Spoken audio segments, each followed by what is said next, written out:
الحمد لله الذي هدانا لهذا وما كنا لنهتدي لولا أن هدانا الله اللهم صل على محمد وعلى آل محمد كما صليت على إبراهيم وعلى آل إبراهيم إنك حميد مجيد۔ دوستو بھائیو، آج کا جو یہ ویڈیو ہے یہ بھی میراکلز کے بارے میں ہی ہے۔ بھائیو دیکھیں، اللہ پاک نے مغز کو جو ہے نا ہڈیوں کے نالیوں میں رکھا ہوا ہے۔ اس وجہ سے اس کے اوپر دھوپ، گرمی اور سردی کے اثرات اس پر نہیں ہوتے۔ اگر یہ ڈھکا ہوا نہ ہوتا ہڈیوں کے اندر تو حرارت کی وجہ سے یہ پگھل جاتا، تو پھر انسان کا دماغ کسی کام کا نہ ہوتا۔ اس طرح سے سردیوں کے اندر جم جاتا، پھر بھی اس کی ورکنگ متاثر ہوتی۔ اسی طرح سے اللہ پاک نے خون کو انسان کے جسم میں رگوں کے اندر رکھا ہے، گویا کہ ایک پائپ لائن ہے، جیسے پائپ لائنوں کے اندر پانی ہوتا ہے، اس طرح سے رگیں جو ایک طرح کے پائپ لائن آپ سمجھیں، اس میں پائپ لائن کے اندر تو پانی ہوتا ہے یا گیس ہوتی ہے، تو یہاں پر اللہ پاک نے ان پائپوں کے اندر، رگوں کے اندر خون جڑایا ہوا ہے تاکہ بہہ نہ پائے۔ اگر ان کے اندر نہ ہوتا تو یہ نکل جاتا، رگیں اگر پھٹ جائیں تو خون سارا باہر نکل جائے گا، انسان مر جائے گا۔ اس طرح سے اگر آپ کے انگلیوں پر ناخن نہ ہوتے، آپ چٹکی سے کسی چیز کو گرفت کرنا مشکل ہوتا، اور کسی بھی چیز کو اٹھانا بھی دشوار ہو جاتا، اور قلم سے لکھنے میں بھی دقتیں ہوتی، کیونکہ ناخن جو ہے نا یہ ایک طرح کی اس کو پیچھے جانے نہیں دیتے گوشت کو۔ اگر ناخن نہ ہوتے، یہ فکس کیا ہوا ہے کہ گوشت، انگلیوں کے جو پورے ہیں ان کا گوشت پیچھے نہ جائے، لکھنے میں بھی بڑی دقت ہوتی ہے اگر ناخن نہ ہوتے تو۔ اسی طرح سے میرے بھائیوں، آپ سوچیں انسان کے سرین پر، یہ ادھر انسان کے جو ہے نا چوتڑ وغیرہ، ان پر آپ دیکھیں گوشت زیادہ ہے۔ کیوں کہ انسان بیٹھتا ہے نا، تو گوشت ہوگا تو بیٹھنے میں دقت کم ہوگی، تھکاوٹ کم ہوگی۔ اس لیے وہ لوگ جن کو ان سرین پر، چوتڑوں پر گوشت کم ہوتا ہے، وہ بیٹھنے میں بہت زیادہ دقت محسوس کرتے ہیں، تکلیف محسوس کرتے ہیں، جلدی تھک جاتے ہیں۔ اس لیے اللہ پاک نے اور جگہوں کے مقابلے میں یہاں پر انسان کو حفظ جو ہے نا یہ جو دی ہیں، ان کے اوپر گوشت زیادہ دیا تاکہ انسان کو بیٹھنے میں تکلیف نہ ہو۔ اسی طرح سے میرے بھائیوں، انسان کا عضو تناسل ڈھیلا ہوتا تو عورت کے رحم تک نہ پہنچتا، بیوی کے رحم تک نہیں پہنچتا، اور اگر یہ ڈھیلا نہ ہوتا، ہر وقت تنا رہتا، تو انسان مجمع میں دوستوں وغیرہ میں بیٹھنے میں بڑی دقت ہوتی۔ ضرورت کے وقت اب یہ خاص جو ہے نا انسان کا عضو تناسل کھڑا ہوتا ہے، اور باقی اوقات میں سمٹا رہتا ہے۔ یہ بھی اگر اس کو الٹ ہوتا تو بڑی دقت ہوتی انسان کو۔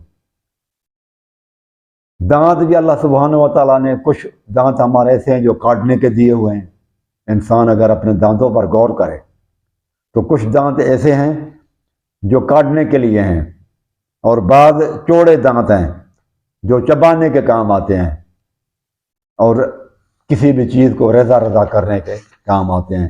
یہ بھی اللہ تبارک و تعالیٰ کا فضل ہے کہ دانتوں کو ایک ہی ڈیزائن میں نہیں رکھا، مختلف ڈیزائن اللہ پاک نے دی ہیں۔ اس میں بھائیو دوستو، اگر آنکھوں کے اندر بال اگتے تو انسان اندھا ہو جاتا، بڑی دقت ہوتی۔ اور اگر ہاتھوں پر بال ہوتے تو گرم اور سرد کا پتہ نہ چلتا۔ اگر منہ کے اندر بال اگتے تو کھانے اور پینے میں دقت ہوتی۔ تو یہ اللہ تبارک و تعالیٰ کے فضائل، رب العالمین کے جو ہے میراکلز ہیں۔ منہ میں ہر وقت تھوک یا لعاب رہتا ہے تاکہ تالوں کو تر رکھے اور کھانے کو اندر لے جانے میں مددگار ہو یہ چیزیں۔ اے انسانوں، بھائیو ذرا سوچو، اگر پیٹ کی رطوبت جو ٹوائلٹ ہے، یہ گند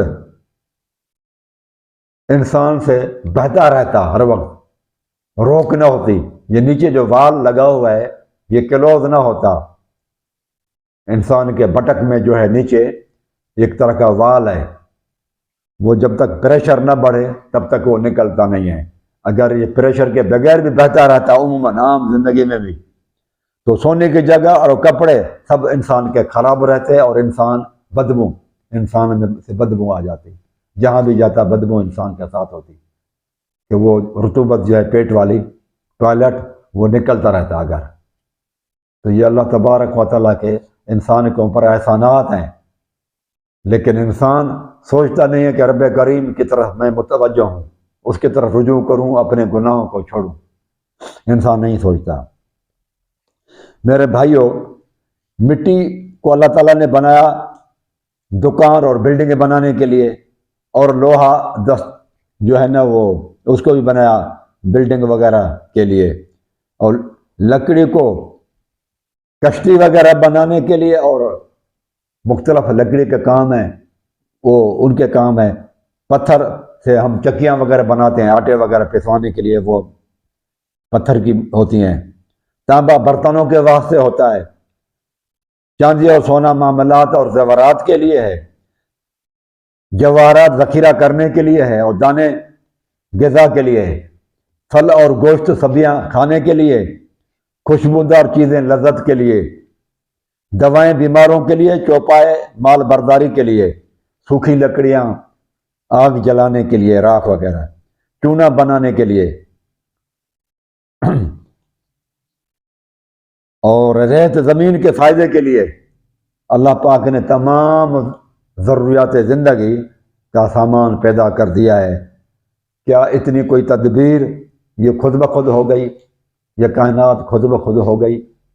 نہیں، یہ کسی منصوبے ساز نے بہت بڑے پلاننگ کی ہے، منصوبہ کیا ہوا ہے۔ یہ کائنات کا عظیم مدبر ہے، عظیم خالق اور مالک ہے، جو صرف پیدا کرنے کے بعد چھوڑ نہیں دیا، بلکہ ان کو پنپنے کے لیے، ان کو آگے نشو و نما کے لیے، ربوبیت کے لیے، پرورش کے لیے کائنات کے اندر لاکھوں ہزاروں انگنت چیزیں بھی پیدا کی۔ ساری ضروریات زندگی کی چیزیں یہاں دنیا کے اندر اللہ پاک نے دی ہے۔ بھائیو، ایک انسان دوسرے انسان کی شکل سے مختلف ہیں، اخلاقیات میں، شکل میں، صورت میں۔ اگر انسان آپس میں ہم شکل ہوتے تو انسان کو بہت مشکل پیش آتی، ایک ہی جگہ دوسرا پکڑا جاتا۔ اگر پولیس کو پکڑنا ہوتا تو ایک بندے کی جگہ دوسرے کو پکڑتے، کسی کو انعام سے نوازنا ہوتا تو ایک کی جگہ دوسرا انعام لے لیتا، کوئی چیز ایک کو دینی ہوتی تو وہ دوسرے کو دے کر آ جاتے۔ تو بڑے مسائل ہی مسائل ہوتے اگر انسانوں کو ہم شکل بنایا جاتا۔ اس لیے اللہ پاک نے آوازیں بھی الگ ہیں، شکل و صورت بھی الگ ہے، کردار بھی الگ ہے۔ کوئی بھی چیز دوسرے انسان سے انسان کی نہیں ملتی، حتیٰ کہ بھائیوں کی بھی۔ جانداروں یا انسان کا جسم بھائیوں ایک حد تک بڑھتا ہے، لیکن غذا تو کھاتا رہتا ہے۔ اگر غذا کھاتے رہتے اور جسم اسی طرح سے بڑھتا رہتا تو انسان بہت موٹے ہو جاتے اور بد شکل بن جاتے، شکل بھی اس کی موٹے آدمی کی اور ہو جاتی ہے، اور ناک، کان، آنکھیں، پاؤں، ہاتھ، دانت بڑھتے ہی جاتے، اگر رکتے نہ تو منہ بند ہو جاتا، پھر کھولتے کس طرح سے کھانے کے لیے۔ یہ اللہ تبارک و تعالیٰ کے میراکلز ہیں۔ بھائیو، انسان کو سوچے ضرورت پوری کرنے کے لیے تکلیفیں اٹھانی پڑتی ہیں۔ اگر کام کرتے ہوئے تکلیف نہ ہوتی اور چیز بغیر محنت کے ملتی تو انسان اس کی قدر نہ کرتا، اور پھر گناہوں سے بھی نہیں بچتا۔ وہ اس لیے کہ جب سزا سے تکلیف نہیں ہوگی تو اللہ تعالیٰ کے سامنے پھر انسان کیوں جھکتا؟ اگر کسی کو مار دینے سے تکلیف ہی نہ ہوتی، چور، بدکار، زنا اور قاتل، پھر وہ توبہ کیوں کرتے؟ تو دیکھیں اللہ تعالیٰ نے انسان کے کھال کے اندر، انسان کے کھال میں نیچے وہ جو ہے نا تکلیف جو ہوتی ہے ایذا والے، وہ رکھے ہوئے ہیں جراثیم وہاں پر۔ جب انسان کو کھال پر وہ مار پڑتی ہے تو انسان تکلیف محسوس کرتا ہے۔ اگر یہ تکلیف نہ ہوتی انسان کو تو پھر انسان توبہ کیوں کرتا؟ اور پھر تو سارے انسان فرعون ہو جانے تھے۔ انسان فرعون ہو جاتا کہ مجھے تکلیف تو کچھ بھی نہیں ہوگی، کچھ ہونا ہی نہیں ہے مجھے۔ لہذا اللہ پاک نے اس میں تکلیف رکھی ہے انسان کے جسم میں، وہ ساری کی ساری تکلیف انسان کی اپنے اسکن کی وجہ سے، کھال کی وجہ سے ہے۔ یہ بھائیو سوچیں، انسان اور حیوانات میں صرف نر ہی نر ہوتے اور مادہ ہوتی نہیں، یا صرف مادہ ہی ہوتی اور نر نہ ہوتے تو انسان کا نسل کی افزائش رک جاتی اور حیوانات اور انسانوں کی ساری نسلیں ختم ہو جاتی۔ اس لیے اللہ پاک نے نر کے ساتھ ساتھ مادہ اور مادہ کے ساتھ ساتھ نر بھی پیدا کیے۔ یہ بھائیو دوستو بتاؤ، یہ کس کی کاریگری ہے؟ یہ اللہ سبحانہ و تعالیٰ کی کاریگری ہے۔ یہ چیزیں ہم آپ کے سامنے اس لیے پیش کر رہے ہیں تاکہ ہم اللہ تعالیٰ کی طرف رجوع کریں، گناہوں سے توبہ کریں اور اللہ تبارک و تعالیٰ کی جو ہے نا نافرمانیوں سے، گناہوں سے بچیں، ثواب کے کام کریں۔ اقول قولی ھذا استغفر اللہ۔